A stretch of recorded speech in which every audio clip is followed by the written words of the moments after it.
Hey, what's up everyone? I'm Walter, and we're here today once again with more Reddit for you. Today we've got a Neckbeard story, and if there's extra time, I'll do something else Neckbeard related after it. Now there's several traits to being a Neckbeard that I don't mention as often in these intros. Bad hygiene is in almost all of these stories. It's rare to not see the author think they're gross. A sense of superiority over everyone else, usually because they think they're smarter. And social awkwardness, which leads to some pretty cringy events when they try to hit on women. Or anyone, I guess. They don't actually require a beard, but I think today's story has one. Anyway, let's begin with more Neckbeards from Reddit. Disclaimer, I know I covered a story from a trans man, 2 videos ago? Well, we've got another one. I find these ones especially awkward and hilarious. We'll be back to our regularly scheduled beard bait next time, I'm sure. This story comes to us from the subreddit Tales of Neckbeards, a place to post stories about your encounter with walking, talking beards. Creepy Neckbeard makes a move on me because he's curious. Okay, so I haven't posted in Reddit before, but a friend suggested I create an account to post my story here. So here goes. The cast. NB. Creepy Neckbeard. F. Best friend. And me. Oh good, that's how you do a cast of characters to not confuse the reader. Only name 2 people and call the Neckbeard Neckbeard. I approve. For a little bit of backstory, I started my transition when I was around 10. Clothing, haircut, new names and pronouns, etc. And started hormones when I was 16. Basically, what is important is that I was passing as male and had been pretty much ever since I came out. I was and still am a pretty feminine male, which is also quite relevant to this story. I met Neckbeard in my music course at college. I left school at 17 to enroll in this course, and he was 20. He was your stereotypical Neckbeard, minus the fedora. He loved anime, heavy metal, and had a gross bushy beard. Now, I'm not saying that beards are gross, but his beard was always gross looking, never looked clean or well kept. Anyways, we got to talking about guitars, an instrument we both play, and eventually we branched out and started talking about anime and other genres of music that we liked. He was kinda socially awkward, but he seemed nice enough. After a while, he started inviting himself to hang out with me and my friends outside college. They were in a different course from me, but we always hung out on our breaks and outside college, which seemed a little odd, but my friends and I just assumed that he was lonely and wanted someone to hang out with. He was perfectly fine for the first few weeks, a little touchy-feely with the girls, but they'd always shut him down and he'd apologize profusely. That was until we decided to have a party for F's 18th birthday. It wasn't a massive event. There were only about 10 people there, which was perfect with us because we're a pretty introverted group and tend to not like big parties. And of course, Neckbeard had invited himself along. On the way to F's house, I could feel Neckbeard staring since I had been dealing with some personal stuff for the past couple months. I didn't have the energy to dress nice or do my makeup and hair like I normally would. But tonight, I had made an effort. My hair had been bleached and dyed purple, again. I had put a lot of effort into my eye makeup and had decided on ripped jeans and an oversized sweater, which made me feel cute and allowed me to take my binder off without my chest being noticeable.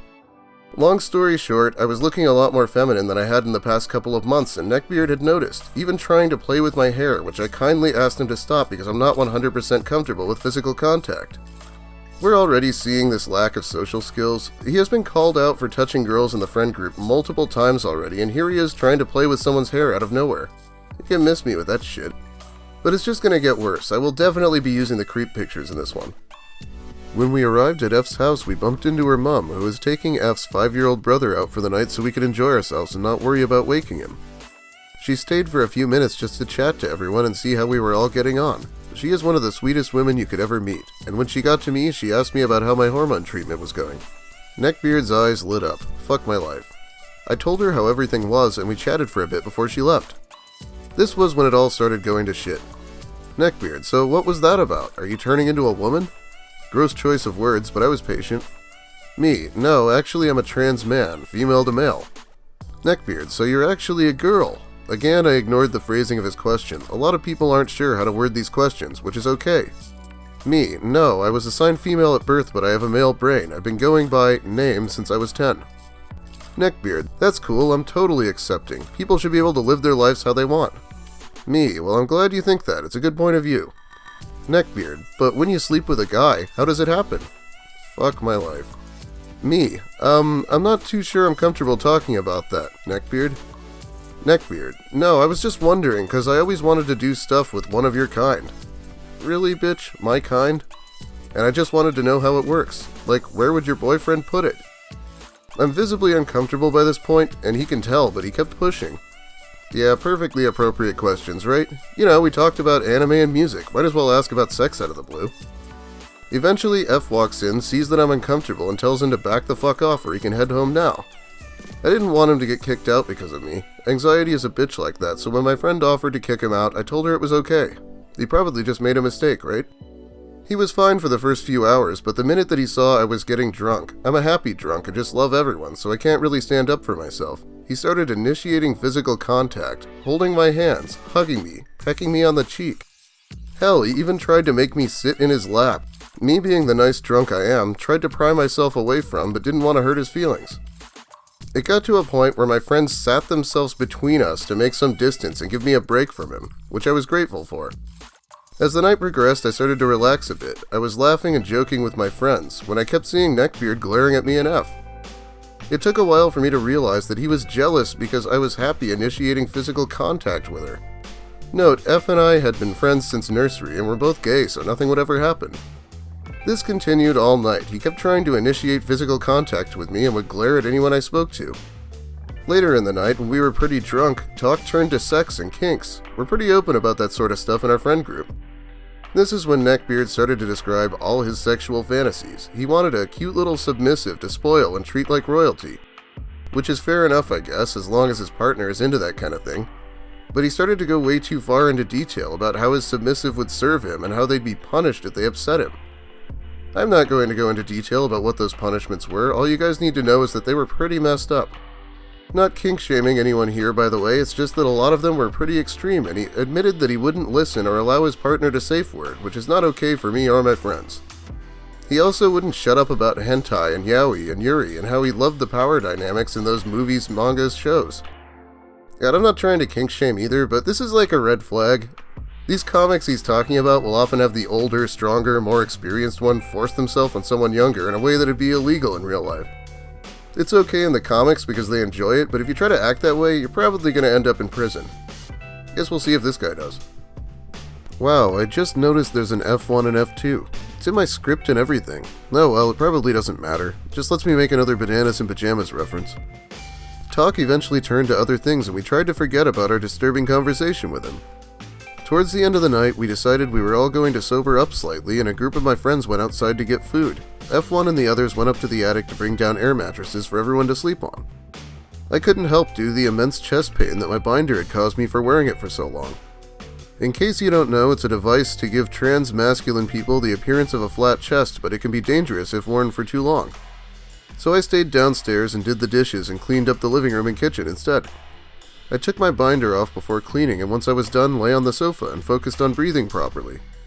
At some point, Neckbeard had managed to sneak away from my friends and came downstairs to find me lying on the couch. Now any normal person would just sit down on the other couch, maybe start a conversation. But not Neckbeard, that'd be too simple.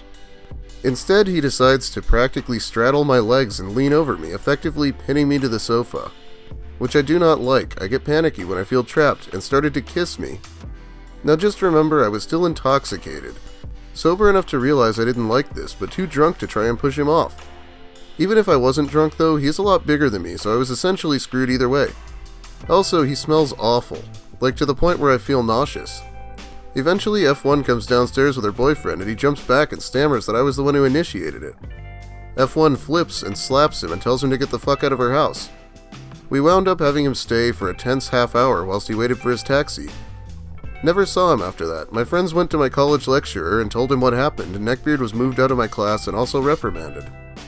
This was due to him trying to talk to me at college, etc., and just trying to make me uncomfortable.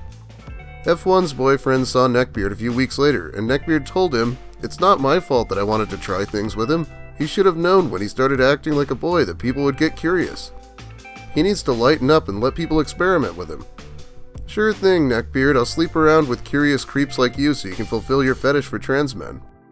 Anyways, I'm sorry for the long story. Thanks to anyone who read this. Have a great day. Saying he tried to make a move on the author is really generous to him. He tried to make a bunch of moves, and when none of them worked, he decided to just force himself on him. The one thing I wish I knew is if he was drunk. Being drunk doesn't excuse him from his sexual assault, but when someone stays sober to prey on drunk people, it really pisses me off. I hope your mental image of this night is as cringy as mine is. The attempted hand-holding, attempted kissing, and then getting way too into talking about his kinks. This guy had no idea how to socialize with people. I'm guessing he probably was drinking, but yeah, it doesn't excuse everything. Thank you to the author for sharing, and make sure you let me know what you think in the comments if you have anything to say about it. We're pretty far into this video, so I think I'm just going to cover some Neckbeard posts from Reddit justneckbeardthings, and then we can call it a day once again. Looking for a girlfriend that can buy me video games. I'm pretty broke right now, and rather spend my spare cash on weed. No fat bitches, no dyke-looking bitches, no ratchets, and no slutty fake gamers. Yeah, that is the dream, I suppose. The typical dumb hoe pic. Weird eyebrows, duck face, holding the phone with one hand and doing some bullshit gesture with the other. In before comments like, "You got an anime profile picture, lol. I don't feel comfortable showing my face on an unsafe social media website." There you go. Well look, nobody's going to care about your critique of what they look like if you're so ugly you're not even willing to show your face. At least I never listen to these people. Nervously approaches with my hands clasped together, eyes shyly cast downward. Hello, my beautiful queen. Timidly raises my gaze to you, a soft smile playing across my lips.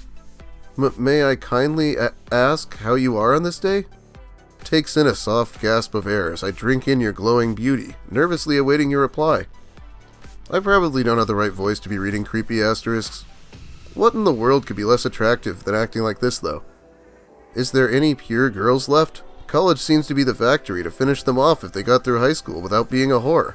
Is there any worthy girls left? Or have they all gone to shit? It's really disturbing. Yeah, or as St. Eliot said, the average is 5.5? I thought it was 4. This is very unsettling. I still can't believe he left that comment under his real name. This fugly bitch should be banned from everything porn-related. She spends her days ripping poor idiots out their money on cam sites. Her tits are completely fake. They are tiny and look funny on her overweight ass. The only people watch her is for the tits, and they are being fooled. Nobody is looking at her for her looks. She even bans you if you mention fake tits. She's a cunt. So this guy probably gave her a bunch of money and then got banned? I mean, he's not this angry just over watching a video, right? Righto, last post, and this one's a cross post from Reddit I Am Very Badass. I had to put the fear of God in a sophomore today. I was minding my own business and he knocked my hat off onto the floor, so I calmly get up and pick it up. I say with my back to him, "You got a death wish, don't you?" I then walk to him and crack my knuckles real loud. Increasing speed towards him, he goes white and had one of these on his face. I didn't even touch the dude and he shut right up. Anywho, that was nifty. Yeah, those are always fun. That is about all the time I have for you today. Thanks for watching, everyone. If you liked the video, feel free to like it. If you have something to say about the story or one of the posts, please comment. I keep hearing the algorithm is all about that. If you're new here and want more, I'd suggest subscribing because there will be more in the near future. But now it's time to thank my generous patrons who help me get around monetization. You might have noticed I don't censor the fuck word, or any other words. Anyway, let's shout my patrons out. Levon, Chris Sturman, Invader Jill, Hugo Hedden, Spoofs McJenkins, Cho, Shay Parker, Mary Vinorski, Luis Orozco, Spoonie the Rogue, Hunter Malcolm, Amanda Gillies, Chocobo Asylum, Camper Supreme, Knit1 Code 2, Roy, Lil Spoon, Ms. Mayhem, Jubes, Donuts, Regrettable Stitches, Jack Pacey, Clint Bainter, and Esperova. Thanks so much, it really helps me, especially when I can't stream. Speaking of which, I plan on streaming for Valentine's Day, probably mostly going to be watching Lucas videos, and if that's not your thing, I will hopefully be uploading an incel post video for the first time in a long time on my old channel, Walter Fate. If you're new to me, I have hundreds more videos on that channel, so check it out if you want. I hope my voice was okay today, I think I'm better. Anyway, have a great night everyone, and don't let gross neckbeards experiment with you because they're curious.